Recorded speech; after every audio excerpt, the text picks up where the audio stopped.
All right, everyone. Thank you. It's Thursday night, fresh off a cancellation rematch against Hometown. I got RBC star midfielder Abby Najdzinowicz. Did I do that right? Yes. People Google RBC soccer and look up her name, and you'll understand why she struggled a little bit. Abby, thank you for joining me. Thank you I so know much for having me. I know you're probably disappointed you didn't get game got washed out, but hopefully you get it in tomorrow. Yeah. First, I like to ask, all the players, you go to RBC, Catholic schools don't have to follow the same rules as, public schools. What are you doing at RBC as far as COVID and, virtual learning, or are you in full time? Well, for right now, I am virtual, but I go back to school on Tuesday, which I'm looking forward to. So right now for RBC, we have like a set schedule that starts around 8 and ends at 2:30. So it goes from periods 1 to 8 and each teacher has a Zoom or a Google Meet. So it's very like structured, which I like. Okay. Yeah, that's good. So do you find, since it is so structured, do you find it easier to adapt to you're doing virtual learning? Yeah, definitely. I like having like a structure and a set time for each class. I mean, I wish I was in the classroom learning like in person, but we adapt to like what's happening right now. Yeah, and that's good. It's a good, as I said when I started doing the interviews at the start of COVID, it's good that kids are learning to adjust because college is going to be an adjustment, and so it's good. But it's good that RBC, most of the students I talk to, they want to be in the classroom too. So that's Yeah. good. Now we'll talk about soccer. You play for top rank RBC. Up and down week this past week. We'll get into that a little later. But first, I like to get to know your background. How old were you when you started playing soccer? So I was around 4 years old when I started playing soccer. Oh, it was really my parents who got me into soccer. We would go to like a local park and just kick the ball around. And so they're the people that really like started my drive and my passion. And like I started off on like a town team. Okay. Um, your dad played soccer, right? When he was, I Mhm. think he still does, right? Yeah, in a men's league he does. And he played in college. How about your mother? Did she play? Yeah, she did play growing up, like until high school. Okay. So I mean, it's a definitely soccer background. Yes. Um, did you play any other sports when you were younger? I did play basketball through elementary, middle school, and now I still play basketball in high school. My dad did try to get me into tennis, but I wasn't really into it. And I used to play softball and gymnastics for a little, and like I did dance a little, but it really wasn't my sport. Like I knew soccer was my passion, so that's my main sport. But that's good that you did try other things to see if you would like them. Uh, my sister has similar, dance, and then she finally gave up with dance and just stuck with the soccer. Yeah. And we'll talk briefly about basketball because yeah, I do remember you did play. You play for RBC, which is one of the top basketball schools too in the state. Do you have any siblings? Yes, I have a 13-year-old brother, Sean. Does he play any sports? Yeah, he's very active. He does basketball, soccer, baseball, and we always support each other. Like I go to his game and he comes to mine. And right now he's looking at high schools because he's in eighth grade. Okay. You think he's going to go to RBC or somewhere else? I don't know. I hope so. He's really and he's a really good goalie. So we'll see Okay. what happens. I think RBC boys could use some help. um, I like to ask is, you said, your parents brought you to the field, when you're younger, and that's how you got, started to fall in love with soccer. What else, what have your parents meant to you, your development? Because we'll talk, I know you play academy soccer. We'll talk briefly about that, but, that takes a lot of time in itself, academy soccer. So, what have your parents meant to you? My parents, when playing, mean everything to me. They're my biggest supporters. They want me to do well and they push me. Like when I was younger, I'd be like, oh, I don't feel like going today. But they push me to go every time. And they'd be at every game, even if it was the freezing rain or if it's 3 hours away. Like they would always be there to support me. And especially with the soccer background that both my parents have, their feedback really helped me like develop as a player. And my dad would always say, like, you know what I love watching or doing the most? And he'd always say, watching you play soccer. And I know, like, I wouldn't be half the player or even person I was today without them. Yeah, that's a plus. I hang out with your dad, when I come watch RBC play, and he definitely understands the game, which is a plus that could help you. If you're having a bad day, or even if you think, sometimes players think they're having a bad day, and they could be actually having a really good game, and it's good to hear feedback to somebody that actually understands the sport. Mhm. Um, who can you give me like one role model, whether it's a soccer player or another athlete, family member, who's like a role model that you look up to? Yeah, it would definitely be Heather O'Reilly. So I was fortunate enough to meet her at a camp that I went to around 10 years old. She actually let me touch her gold medal, which is pretty memorable. I have a picture of it. And she grew up in East Brunswick, which is where my mom grew up. And Heather O'Reilly is like a very accomplished and outstanding soccer player. And even in 2015, I went to the Women's World Cup in Canada. So with the Middletown soccer team, some of the girls like Katie Coyle or Megan Carragher, I went with them, and we went up there. And it was an amazing experience. And she was on the roster, Heather O'Reilly, and we got to play some teams from around Canada. It was awesome. That that's great. And transition to the academy. You do you play for Cedar Stars, right? Yes. Okay, and you travel all around. When did you start playing for Cedar? For Cedar Stars, I was around 14 years old. I played for the Wildcats before that. I moved to the Wildcats around 10 years old, and then I transferred to the Cedar Stars team. Now I hear things how amazing that Wildcats team was. Yeah. Who were some of the players that you played with on the Wildcats? Ava Madoff was the goalkeeper. She was an awesome goalkeeper, and she still is. Mia Agresti, she plays for Shore. Noelle Powells is on RBC right now. I still play with her. Olivia Carney is on Brick. So all the girls, we still all are best friends, and we play against each other. Yeah, I think it was Ava's dad that was telling me the players that were on that team, and I was like, that was a loaded, Yeah, loaded team. yeah, we all Um, everything. who was the coach of that team? It was Tom Napoli. He actually had a daughter on the team. Hmm. Tom Napoli was one of the most outstanding coaches, one of my favorite coaches. My foot skills would not be they are today without him. Like he always pushed, and he was a great coach, and he's still a great friend, like family friend. That that's great, especially the coaches that stay in touch even when they're not coaching you anymore. And Yeah. you said your foot skills, that is something that definitely stands out when I see you play. So hats off for him, pushing that. Who are some other coaches you had maybe when you were even younger? When I was younger, I had Martin Klinger. He was also part of the Wildcats. Hmm. I still train with him sometimes here and there, but he really always saw me as a leader and pushed me to be my best. He's a great coach, and he would always give me great feedback. He would expect so much out of me. Also, Coach Mulligan, Coach CBA boys. I train with him on the side sometimes, and he also has improved my touch and my footwork. He's a great coach and just a great person to talk to about soccer. That's More people are my current coaches, Coach Andrew G. Lombardo and Greg Weibel. They're currently helping me through my college process, and they're so motivating and always want to train. and that's also a plus when you have coaches that are going to help you picking a college, contacting them. That's a stressful time for especially with what's going on out there now today. With the COVID, it's great that you got to help outside your family too, helping you with that. Yeah, yeah, they want all their players to succeed. It's great. That's great.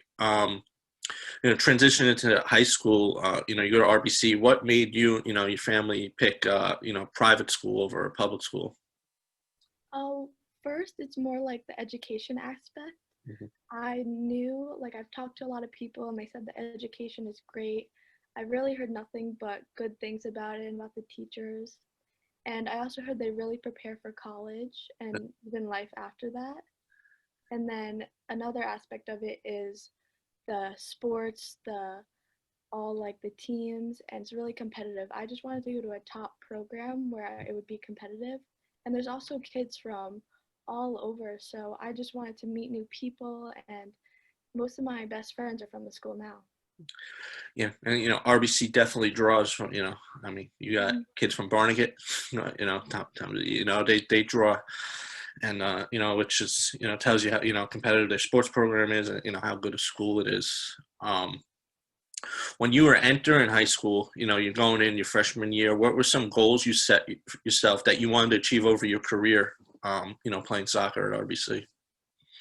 So as a freshman, I knew going in there were really good upperclassmen, but I still had a top goal for myself. I wanted to be starting and playing and really actually making an impact on the field. Like I wanted to work hard throughout the season and prove myself. And another goal I had was to make friendships on the team. I think going into high school, it's really important to try to get involved or be on a team because that creates so many memories and so many friendships.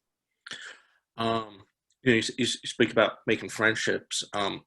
Is some of the upperclassmen that kind of helped you or guided you, or that you went to, if you had a question or something? Yeah, so my freshman year, it was some of our captains like Caroline O'Connor, who started off at Virginia Tech and now plays for SMU, and Jules Raffanello, who plays at UMBC, Danielle Barino, who plays at Siena. Those were all great, even role models.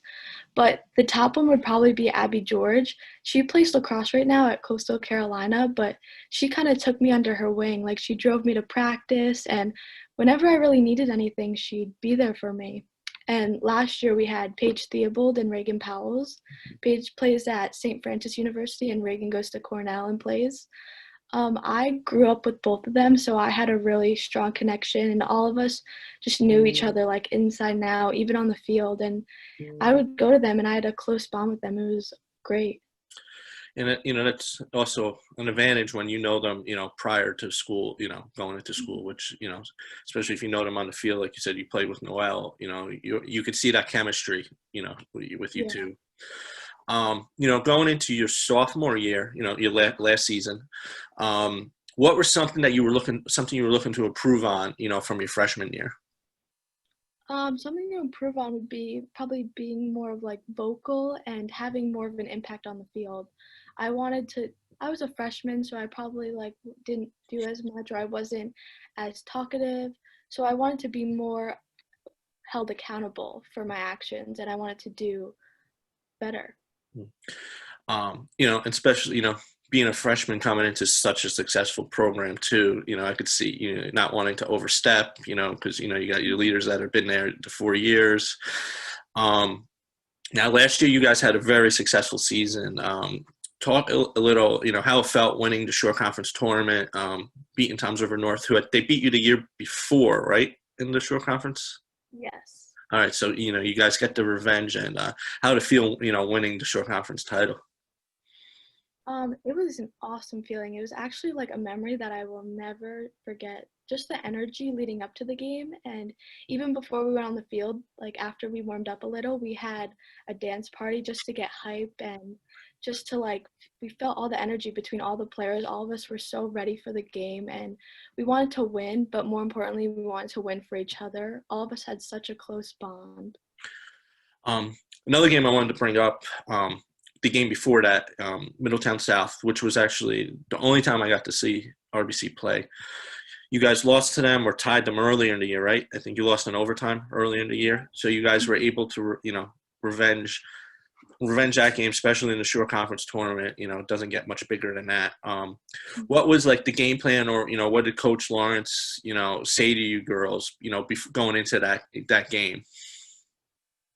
We really prepared for that game. We were so excited. We wanted to come out and get revenge for what happened during the season because we thought we shouldn't have lost that game, and we did. We came out prepared, ready, had a lot of energy, and he told us to play like it was our last game because it could have been if we lost.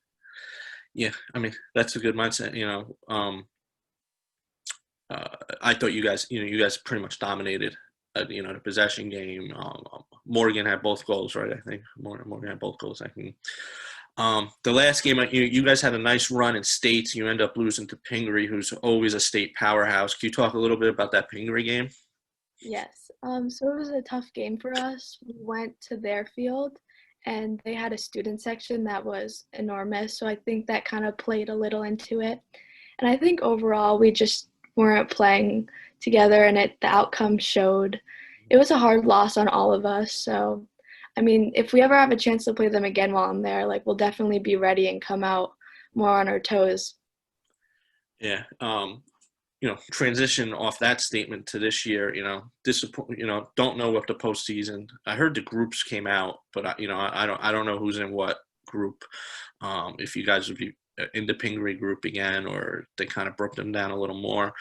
But I just going into your junior this year. What were some goals you set for yourself going into this season? My main goal was probably being a leader, and being a leader can mean showing by example, but I wanted to work on being more vocal. And that goes with like encouraging my teammates and giving them feedback, even saying like man on or turn. Mhm. And I also wanted to improve my confidence. I think that's a huge aspect of the game because if you improve your confidence, then I think you'll improve your game overall. And coming into the season, I said to myself, I was like, I don't want to feel the way I felt after the Pingree game again.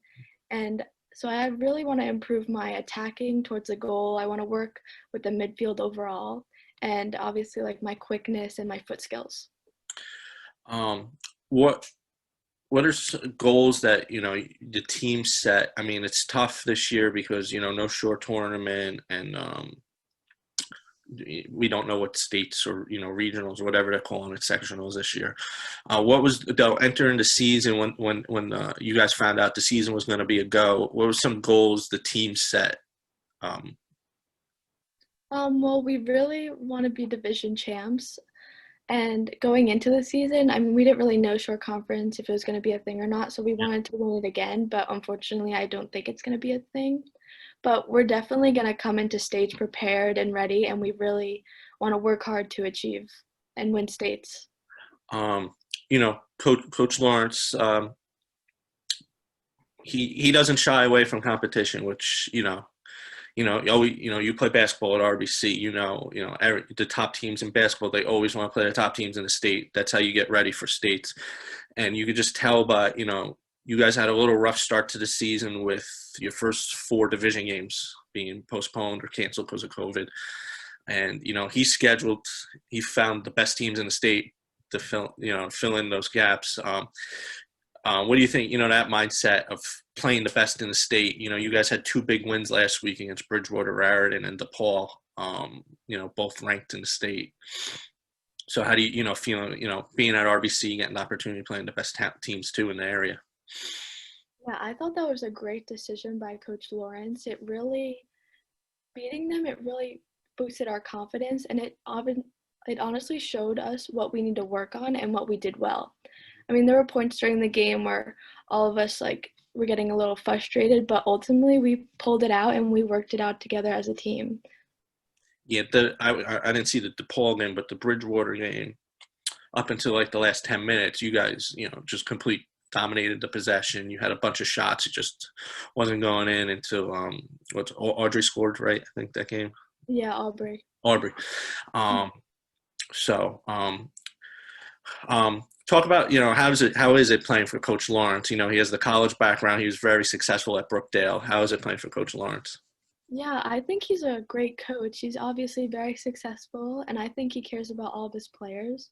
He wants all of us to succeed, and he really prepares us for college and if we want to play at that level in the future. And I think he honestly has a really tough job because RBC gets a lot of talent, and Mhm. he needs to find the right combination of players to play each game. Yes, when I had him on beginning of the season, to preview the team, he said, I think 20 incoming freshmen, and he said a lot of them could start. That's how talented the class is. And there's 7 seniors, 4 juniors, and you got a Mhm. sophomore heavy class too. That has to be hard where all of them could play. you know, Yeah. when you go to RBC. So I agree, tough job trying to balance it out and find the right combination. So I'll bring it up briefly. The Homedale game, you guys I was talking to a reporter, and he said, maybe you guys had a tough week going into that. Playing DePaul, playing Bridgewater. Um, you think that tomorrow, if the game happens, the team going to be ready? I definitely think so. I think we learned our lesson from last game. I give Homedale a lot of credit. They came out prepared, intense. They had a lot of energy, and we just didn't have that. We came out flat. So I think tomorrow we're going to come out totally different, and I think it's going to be a really good game. Yeah, and Homedale very well coached too. He's had so much success on the boys' side, and he's bringing that success over to the girls' side. So hopefully that gets in. Let me. I want to talk a couple teammates. One of your classmates, Morgan. What does she mean, to the team? She last year she was such a dynamic scorer. What does she bring, to RBC? Yeah. So Morgan is one of my best friends off the field, but on the field, she's a great player. She's a great teammate. She's always encouraging us, and even during the game, she'll tell us what we need to do and how we can get her the ball or what we can do better, which is really great because it can improve the game. And she's so dynamic. She'll do a move and then she'll go right to goal. And I think she's an awesome player to play with. And she could also, if she wants to shoot it from 30 yards out, she could just, Exactly. you think she's going to go to the goal, and she just blasts it from 30 yards out. Another player, she stood out at the Bridgewater game. Aubrey, senior, was on my all-shore first team as a defender last year. This year, the game I was at, she was playing more upfield. Talk about her and, how she could be used all over the field. Yeah, Aubrey's a very versatile player. We've been starting her in the back and then she'll move up and then she'll score. She's been great on the field, making runs and being vocal on the field. You talked about your relationship with Noelle. I saw, the Bridgewater game, we saw the chemistry with you two. Talk about, you and your, the chemistry you two have on the field together. Yeah, Noelle and I have grown up together and we've played with each other forever. So I think that connection really helps on the field because we know exactly where each other's going to pass the ball or when we're going to step. So I think during the game we can talk to each other and help each other, and we just read each other so well. That's great. And, like I said, I saw that, when you two played. We're going to switch over real quick to basketball. We'll just talk briefly about basketball. Play at RBC, such a talented program. What are the expectations? It's going to be similar to the soccer season. It looks like no short conference. You're going to play in division, but RBC, they're in the toughest. They play St. Rose, Rumson, Homedale. What do you think the expectations are going to be for basketball? Yeah, it's going to be a hard year. I mean, it's going to be a little different because of COVID, but all we have to do is adapt. But I love playing basketball, even like the camaraderie, and I love the girls. And they're always great teammates especially me. They always encourage me. And Coach Montano is a great coach. He wants his players to be successful on and off the court. And he's always pushing us, and he'll always motivate us. Yeah, and he has the track record, kids going to college and, being successful. Mm-hmm. The senior leader, Sophia Sabino, she just seems like a great teammate. Has she helped you, your first two seasons? Yeah, when I first came in, I didn't really know anyone on the basketball team, and she definitely opened up and helped me. She was so kind, and whenever they would have a pasta party or something, she would always invite me and always like make me feel welcomed on the team. Pasta party, that's a touchy subject in a certain town. Yeah. All right, get ready to wrap up. I want to talk, your future. Non-sports related, what are some things you're looking at, for a college that you want, whether it's location, size, what are some things you're looking at for colleges? So I'm very open to a lot of things, and I'm having a little trouble narrowing everything down, but I'm trying to think to myself, if I get injured, will I still love the school I go to? So I'm trying to look at it that way. So I'm trying to narrow everything down and do the best I can, but I ultimately want to play soccer in college and play at a top program. That I like what you said. What happens if I get injured? That's a lot of kids don't think that, but it's good because you have to think about your future, after soccer. Do you know what you would like to study yet in college? Or I mean, don't if you don't worry. But kids change their mind a million times. Yeah, I'm not really sure what I want to do, but I think I want to stay in the sports industry, whether it's like business or physical therapy or anything else sports related. How about when you were little? What was your dream job?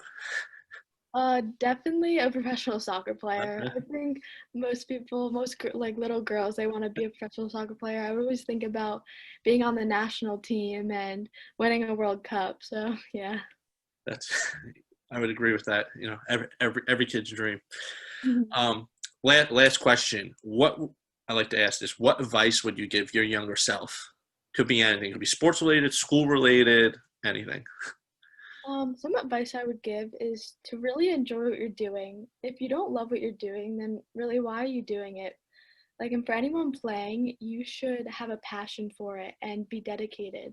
And think every time you step on the field, that could be your last time. So you should always play with that mentality and motivation. And always work hard even when no one is watching, because when no one's watching, that's when you separate yourselves from others.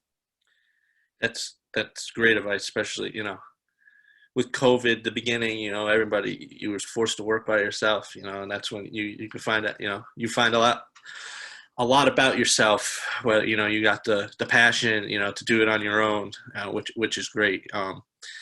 And yeah, I appreciate you joining me. And I lost my train of thought. Oh well. Thank you so much for having me. Yes, and hopefully tomorrow the game gets in. Yes, So, definitely. and I look forward to it. I have to see Homedale. I don't know if they were mad I didn't put them number one, but I gotta get my eyes on them. Mhm. So, but thank you for joining me, and good luck tomorrow. Thank you so much. Well,